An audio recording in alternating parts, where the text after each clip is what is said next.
My cousin sent me a clip of my family calling me the last resort, while I'd been covering their bills for years. He doesn't do enough, they said. I didn't say a word, but when the next rent was due, they found out what I had done. I, 32M, thought I was being the good son, the reliable brother. Turns out I was just the family ATM with legs. It started 3 years ago when Dad lost his job at the manufacturing plant. Mom's hours at the diner weren't enough to cover their mortgage, and my younger brother had just graduated college with more debt than job prospects. Being the only one with a decent software engineering salary, I stepped in. What else was family supposed to do? First, it was just the mortgage payments. Then utilities when those got cut off. Car payments when repossession notices showed up. My brother's student loan minimums because his credit was shot. Medical bills when Mom needed that procedure. The list grew longer each month, but I kept paying because that's what you do for family.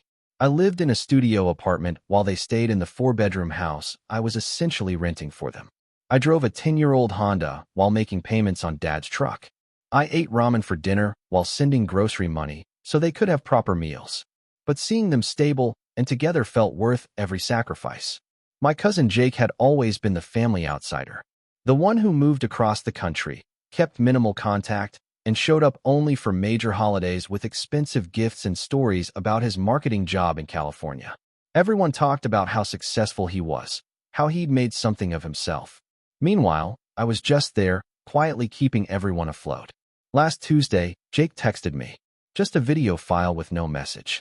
I almost didn't open it, thinking it was another one of his vacation videos from somewhere I couldn't afford to visit. The video showed our family's kitchen.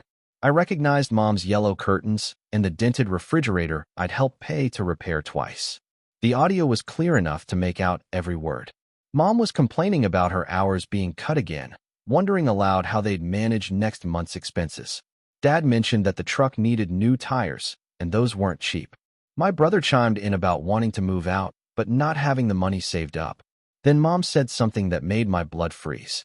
She told them not to worry because I'd handle it, like always. But the way she said it wasn't grateful. It was dismissive, almost annoyed. Dad agreed, calling me their backup plan. Their last resort when things got tight.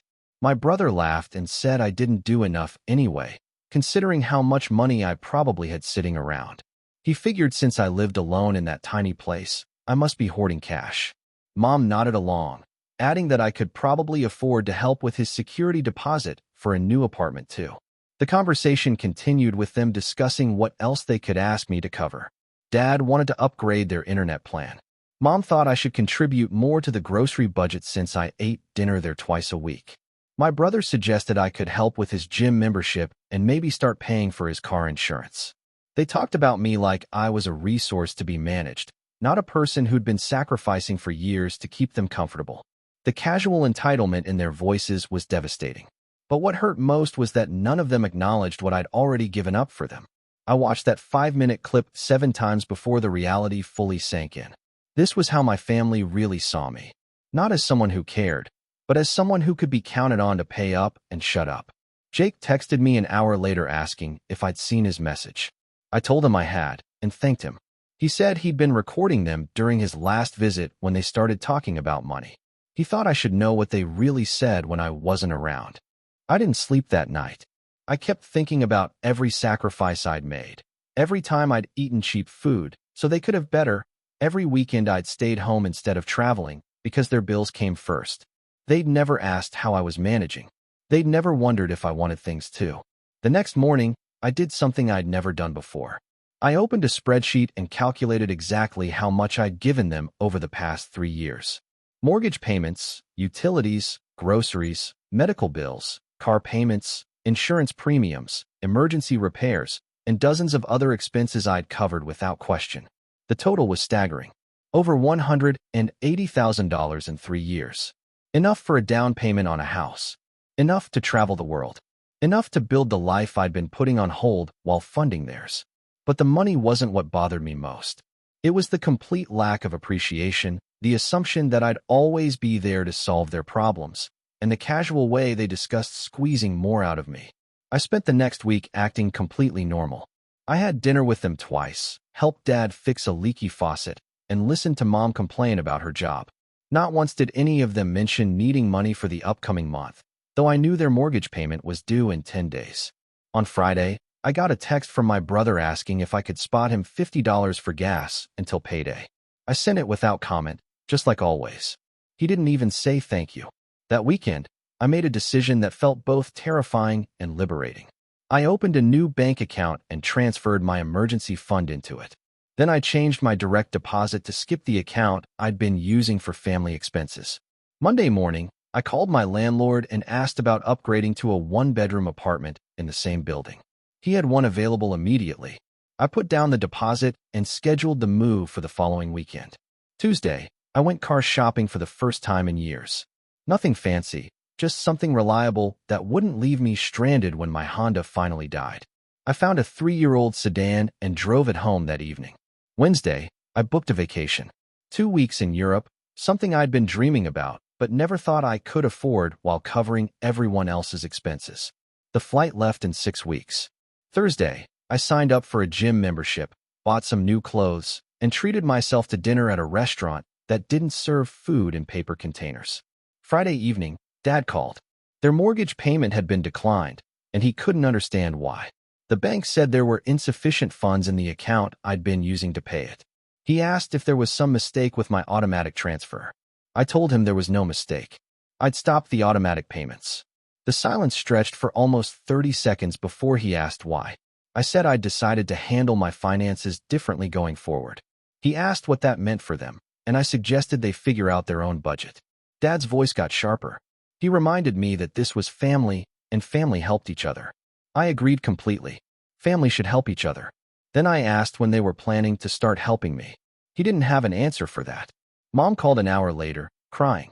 She said they'd worked so hard to keep the house, and now they might lose it because I was being selfish.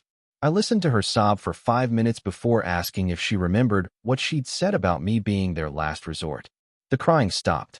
She asked how I knew about that conversation. I told her it didn't matter how I knew. What mattered was that I'd spent 3 years sacrificing my own life to maintain theirs, and they'd repaid that sacrifice by treating me like an ATM and complaining that I didn't do enough. Mom tried to backtrack, saying they were grateful for everything I'd done. I asked why they'd never expressed that gratitude to me directly. Why every conversation about money ended with assumptions about what I'd pay for next, instead of appreciation for what I'd already covered. She couldn't answer that either. My brother showed up at my apartment the next morning, angrier than I'd ever seen him. He accused me of abandoning the family over hurt feelings. I invited him in and showed him the spreadsheet I'd created, breaking down every payment I'd made on their behalf. He stared at the numbers for a long time before asking if this was really what I'd spent on them. I confirmed it was, and asked him to show me what he'd contributed to the household expenses during the same period. He said that wasn't fair because he was just getting started in his career.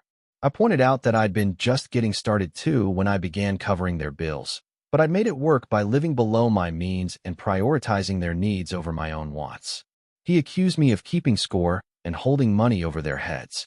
I reminded him that he was the one who'd said I didn't do enough while sitting in a house I'd kept from foreclosure. The argument continued for another hour, with him alternating between guilt trips and personal attacks. He called me vindictive, selfish, and cruel for cutting them off without warning. I asked if he thought it was cruel to call someone your last resort while spending their money. Finally, he asked what I wanted from them. An apology? Begging? I told him I didn't want anything anymore. I wanted to build my own life with my own money, just like he'd been encouraging them to expect from me for years. He left without another word. Update 1. It's been 2 weeks since I cut off the financial support, and the family drama has escalated beyond anything I expected. Mom called me every day for the first week, alternating between tearful guilt trips and angry accusations. She kept insisting that I was destroying the family over a misunderstanding. When I asked her to explain what I'd misunderstood about being called their last resort, she'd hang up. Dad tried a different approach. He showed up at my office on Wednesday, waiting in the parking lot until I got off work. He wanted to have a man-to-man conversation about family responsibility and the importance of looking out for each other. I listened while he explained how disappointed he was in me, how he'd raised me better than this, and how real men take care of their families regardless of hurt feelings. When he finished, I asked him why real men don't take care of their own families instead of relying on their children to do it for them. That conversation didn't go well either. The worst part came Friday evening. My brother had been posting on social media about ungrateful family members and people who abandoned those who raised them. Nothing directly mentioning me, but obvious enough that mutual friends started asking questions. Then my uncle called. He'd heard from Mom about our situation and wanted to mediate. He suggested a family meeting where everyone could air their grievances and work toward a solution. I agreed, figuring it was time to put everything on the table. Sunday afternoon, we all gathered at my parents' house. My uncle had driven in from 2 hours away, and even my aunt had come to help keep things civil. The moment I walked in, the tension was suffocating. Uncle started by acknowledging that there had been some hurt feelings and misunderstandings, but family always comes first, and we needed to find a way forward together. He suggested that everyone share their perspective calmly and respectfully. Dad went first, explaining how they'd fallen on hard times and I'd stepped up to help, which he appreciated. But now I was holding that help over their heads and punishing them for private conversations taken out of context. He felt I was being unreasonable and destroying the family's stability over wounded pride. Mom cried while talking about how scared she was of losing their home, and how she couldn't understand why I'd suddenly become so cold and vindictive. She insisted they'd never meant to hurt my feelings and wished I'd talk to them instead of just cutting them off. My brother focused on how my actions were affecting everyone. He accused me of financial manipulation and emotional abuse. He said I'd created a dependency and then weaponized it, which was textbook narcissistic behavior. When it was my turn, I pulled out printed copies of my financial records and passed them around. I walked through every payment I'd made over 3 years, highlighting the patterns of increasing requests and expanding expectations. Then I played the audio from Jake's video. The room went silent as they heard themselves discussing me like a financial resource to be optimized. Mom covered her face. Dad stared at the floor. My brother looked like he wanted to disappear. I asked them to listen to how they'd talked about me, and then consider whether their current outrage was really about family loyalty or about losing their primary source of financial support. Uncle studied the financial records while the audio played. When it ended, he asked if these numbers were accurate. I confirmed they were and offered to provide bank statements if he wanted verification. He was quiet for several minutes, adding up the totals. Finally, he looked at my parents and asked how they'd planned to repay this money. Dad said it wasn't a loan, it was family helping family. Uncle asked if I'd agreed to that arrangement or if they'd simply assumed I was okay with permanent financial responsibility for their household. Nobody answered that question. My aunt spoke up for the first time, asking me what I wanted to happen next. I told them I didn't want anything from them anymore. I wanted to build my own life without constantly worrying about their bills, and I wanted them to learn to manage their finances without assuming someone else would cover their shortfalls. Brother accused me of abandoning them in their time of need. I reminded him that their time of need had lasted 3 years and showed no signs of ending. I asked when he thought I'd be allowed to have my own time of need. The meeting ended with Uncle suggesting that everyone take a week to cool off and think about what had been said.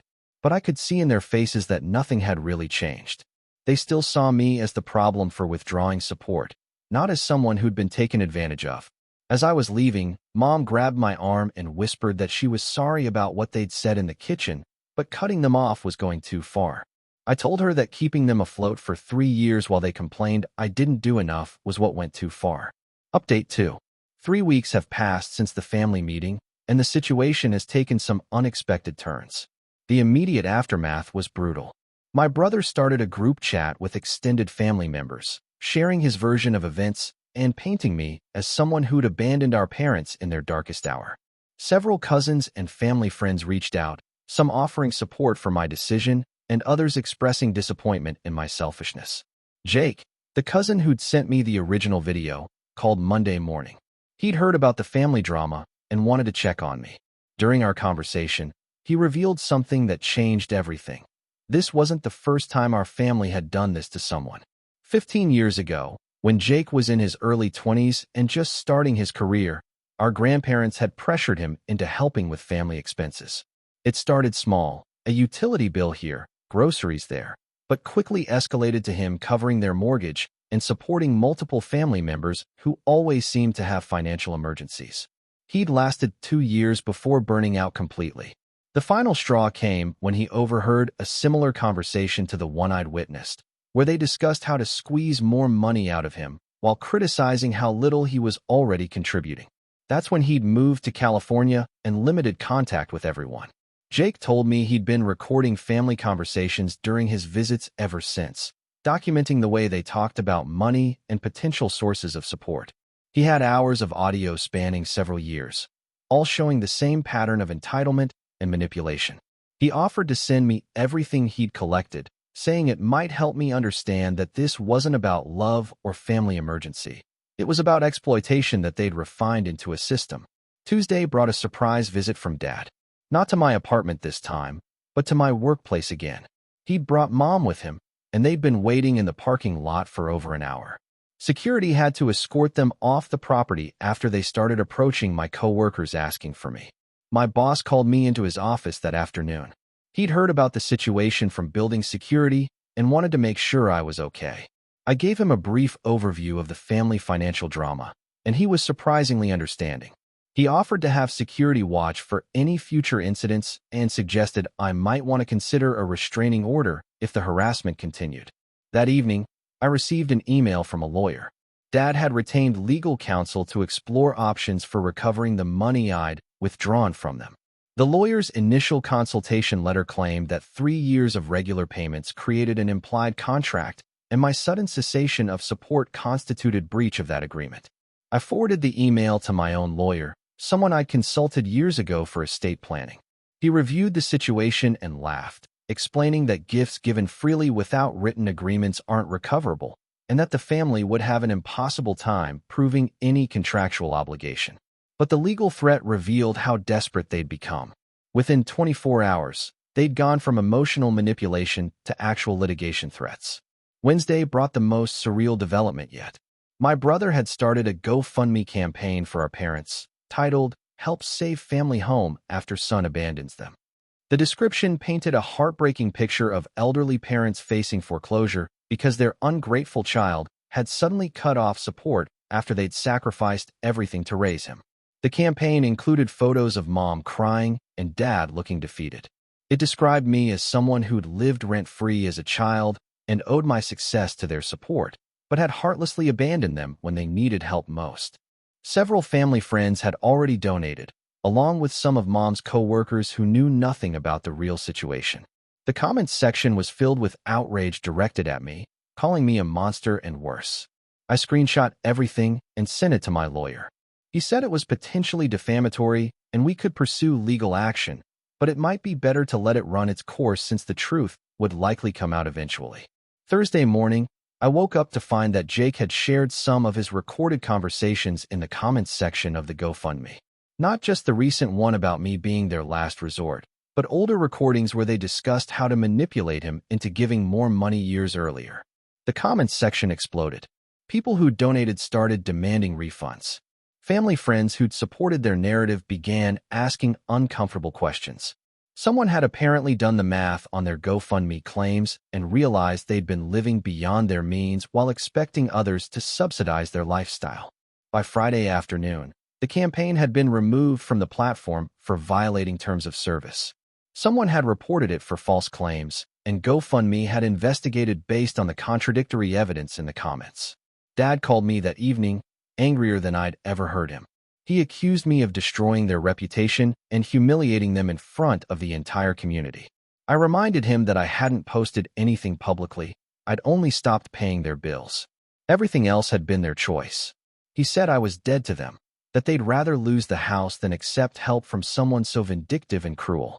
I told him I hoped that wasn't true, but if it was, they'd finally be taking responsibility for their own decisions. The call ended with him telling me never to contact them again. Saturday brought an unexpected visitor, my grandmother. She'd driven 3 hours to see me after hearing about everything through family gossip. She was in her 80s and rarely traveled anymore, so seeing her at my door was shocking. She came in, looked around my small apartment, and asked why I was living like a college student while paying for everyone else to live comfortably. I explained that I'd been prioritizing their needs over my own, thinking that's what family meant. Grandmother listened to the whole story, including the recordings Jake had shared with her. When I finished, She was quiet for several minutes. Then she told me about her own experience 60 years earlier, when she'd worked 2 jobs to support her parents and siblings while her husband was overseas. She'd sacrificed her health, her dreams, and nearly her marriage because she thought family obligation meant giving until it hurt. She said the hardest lesson she'd learned was that people will take as much as you're willing to give, and they'll resent you for making them dependent on your generosity. She wished someone had told her that loving support has boundaries, and that enabling others isn't the same as helping them. Before she left, she handed me an envelope with a check for $5,000. She said it was my inheritance, given early, and I should use it to build something for myself instead of propping up people who'd learned to expect everything without giving anything back. Update 3. It's been 2 months since I cut off financial support to my family, and I'm writing this update from my new 1-bedroom apartment with a view I actually get to enjoy. The legal threats evaporated quickly once my lawyer responded to theirs. Apparently, threatening to sue someone for gifts they'd freely given wasn't the winning strategy Dad had hoped for. The lawyer Dad hired dropped the case after reviewing the evidence and realizing there was no legal foundation for their claims. The family dynamics have settled into a Cold War state. Mom still sends occasional text messages asking if I'm ready to reconcile, but they're more about their financial stress than any acknowledgement of how they treated me. Dad hasn't contacted me since our last phone call, staying true to his declaration that I was dead to them. My brother took a different approach. 2 weeks ago, he showed up at my new apartment with what he called a peace offering. He'd apparently gotten a better job and wanted to prove he was ready to contribute to the family finances. He asked if I'd consider resuming partial support if he helped carry some of the load. I listened while he outlined his plan for us to split their expenses, with me covering the mortgage and utilities while he handled groceries and smaller bills. He seemed genuinely convinced this was a reasonable compromise. I asked him who had requested this arrangement. He admitted that Mom and Dad had suggested he approach me, since they were still struggling to manage their budget alone. That's when I realized nothing had fundamentally changed. They still saw me as a financial resource, just one that needed better negotiating to access. They'd sent my brother as an envoy because direct appeals hadn't worked. I told him I appreciated the offer, but I was done being anyone's backup financial plan. If he wanted to help them, that was his choice to make. But I was building my own life now. He accused me of being stubborn and holding grudges, insisting that I was punishing them excessively for one private conversation. I reminded him that the conversation wasn't the problem. It was the attitude it revealed about 3 years of financial sacrifice they'd never acknowledged or appreciated. The conversation ended with him leaving frustrated, muttering about how I'd changed and become cold. But here's what's actually happened to me. I've discovered what it feels like to live for myself. I'm writing this from that European vacation I booked, sitting in a cafe in Prague, while people watching and planning tomorrow's itinerary. For the first time in years, I'm spending money on experiences instead of other people's emergencies. The financial freedom is remarkable. Without their constant drain on my resources, I've been able to save aggressively while still enjoying life. I've upgraded my wardrobe, joined activities I'd been putting off, and started planning for a house down payment. But the emotional freedom has been even better. I sleep through the night without worrying about whose bill is coming due next. I check my phone without anxiety about desperate messages asking for money. I make plans without calculating whether I can afford them after covering someone else's expenses. 3 weeks ago, I went on my first real date in years. I'd been so focused on managing everyone else's problems that I'd barely had time or energy for relationships. Now I'm seeing someone who finds my financial responsibility attractive rather than something to exploit. The hardest part has been accepting that some family relationships might be permanently damaged. My uncle and aunt still invite me to holiday gatherings, but the atmosphere is strained when my parents attend. Several cousins have chosen sides, creating awkward dynamics at extended family events. But Jake and I have grown closer through this experience. He's become a mentor of sorts, helping me understand that setting boundaries isn't cruel. It's necessary for healthy relationships. He's also introduced me to other family members who've had similar experiences with financial manipulation. Last week brought an interesting development. Mom's sister, my Aunt Sarah, called to thank me for what I'd done. She said watching my situation had opened her eyes to her own pattern of bailing out her adult children whenever they overspent or made poor decisions. She'd been enabling her son's gambling problem and her daughter's shopping addiction by constantly covering their debts, thinking she was being supportive. Seeing how my family had treated my generosity made her realize she was hurting rather than helping them. She'd implemented her own financial boundaries and was amazed by how quickly her children found solutions to problems they'd previously expected her to solve. Her son had joined Gamblers Anonymous and gotten a second job. Her daughter had started budgeting seriously for the first time in her adult life. Sarah said my story had probably saved her children from years of financial immaturity and saved her from decades of resentment. Yesterday, I received a surprising email from Dad. Not an apology or reconciliation attempt, but a brief message letting me know they'd found a solution to their financial problems. They're selling the house and moving into a smaller rental property they can afford on their combined income. Dad had gotten a part-time job at a hardware store, and Mom had picked up extra shifts at the diner. My brother had moved back in temporarily and was contributing to expenses. The email was matter-of-fact, almost businesslike. He said they were managing fine without my help and didn't need anything from me. It felt like his way of saving face while acknowledging that they'd learned to function independently. I felt surprisingly sad reading it. Not because they were downsizing, but because it had taken cutting them off completely for them to discover they could manage on their own. They'd been capable of independence all along, but had chosen dependence because I'd made it easy. Part of me wondered if I should reach out, maybe offer to help with the moving expenses or the security deposit on their new place. The old me would have immediately started calculating what I could contribute. But I've learned to recognize those impulses now. They come from guilt and habit, not from healthy love or support. Real help would have been encouraging their independence years ago instead of enabling their dependence. I'm planning to send a simple response acknowledging their email and wishing them well in their new place. Nothing more, nothing less. This experience has taught me that the most expensive gifts aren't always money. Sometimes what costs the most is enabling someone else's refusal to grow, take responsibility, or face consequences.